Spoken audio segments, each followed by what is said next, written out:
Baik, kembali dalam fokus minggu depan. Hari ini ada tugasan bersama dengan wartawan Hasimi Mohamad berkaitan dengan pemilihan cabang bagi PKR. Bagaimanapun, kalau kita nak imbas kembali berkaitan dengan pemilihan PKR ini, sebanyak 11,282 calon yang dimuktamadkan sebelum ini untuk merebut jawatan anggota Majlis Pimpinan Pusat ataupun kita panggilnya sebagai MPP dan juga jawatan kuasa cabang dalam pemilihan PKR. Dan secara keseluruhan, jawatan kuasa pemilihan parti ataupun JPP menerima sejumlah 11,290 pencalonan, namun 8 individu gagal melepasi saringan selepas melalui proses bantahan dan juga rayuan.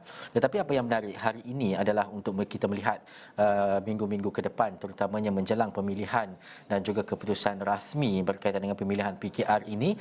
Dua mungkin antara nama yang dikenali, wajah dan juga sosok tubuh yang dikenali ramai, terutamanya melibatkan golongan selebriti dan juga artis. Ada Hen Isaac, Dato' Hen Isaac dan juga Ultimate tadi yang ditemui oleh wartawan Hasimi Mohamad. Tapi Hasimi, untuk kita melihat selepas ini dalam tempoh minggu depan dan juga hari-hari berikutnya terutamanya, sebenarnya bagaimana proses pemilihan dalam PKR ini berlangsung bermula dengan pemilihan cabang ini? Baik, terima kasih Ehsan. Seperti mana Ehsan katakan, lebih 11,000 sebenarnya yang telah pun disahkan pencalonan untuk peringkat MPP dan juga cabang, dan juga kalau ikutkan rekod lebih 1.2 juta ahli PKR yang akan menjalankan tanggungjawab, yang mana proses pemilihan tersebut sebenarnya Ehsan tanyakan untuk pertama kalinya untuk pemilihan PKR 2022 ini dilakukan secara hybrid. Kita ada secara fizikal dan juga ada secara dalam talian, yang mana untuk fizikal telah pun berlangsung sehingga bermula 13 Mei lalu,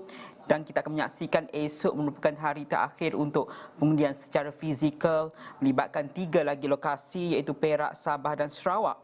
Dan untuk juga secara dalam talian, 17 Mei lalu telah pun dibuka bagi pengundi yang berada di luar negara, dan bagi mereka yang berada dalam negara dan memilih untuk melakukan pengundian secara dalam talian telah pun dilakukan pada 18 dan 20 Mei lalu. Jadi untuk tempoh yang akan datang ini, Ehsan, selain kita melihat kepada tumpuan hari ini di Selangor, khususnya di cabang Ampang itu, saingan tumpuan kerana adanya selebriti Dato' Hen Isaac dan juga Ultimate.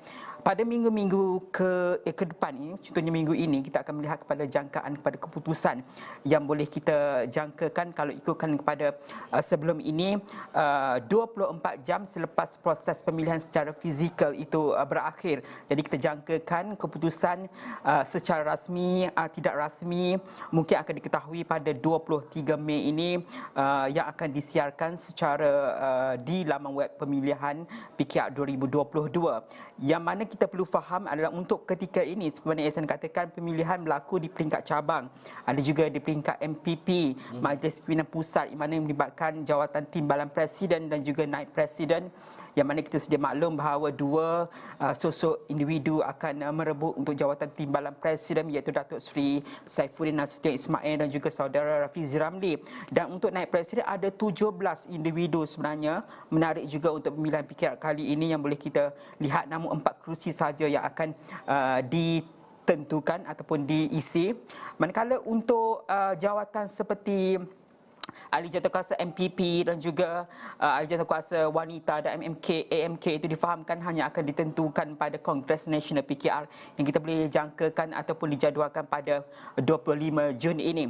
Itu perkara-perkara yang boleh kita jangkakan dalam tempoh terdekat, khususnya untuk kita melihat kepada keputusan tidak rasmi bagi peringkat cabang ini yang boleh kita tahu pada 23 Mei ini, siapa adakah akan keluar wajah-wajah baru yang akan mengisi khususnya untuk jawatan ketua cabang ini. Kerana kita sedia maklum, ya, di mana kita katakan untuk selebriti secara keseluruhannya 3 muka selebriti yang berentak yang menghangatkan pemilihan PKR 2022.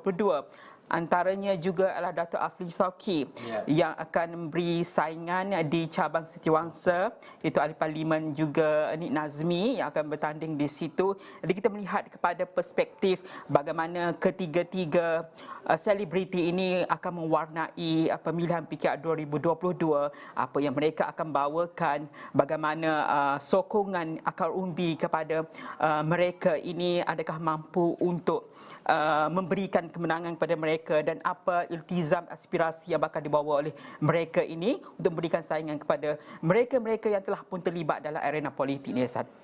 Dan juga perkara ini penting untuk kita faham, Hasimi. Sebab apa kalau fokus minggu depan ialah pemilihan PKR. Kalau pemilihan parti-parti lain juga kita akan melihat kepada bagaimana warna dan juga berita dan sebagainya.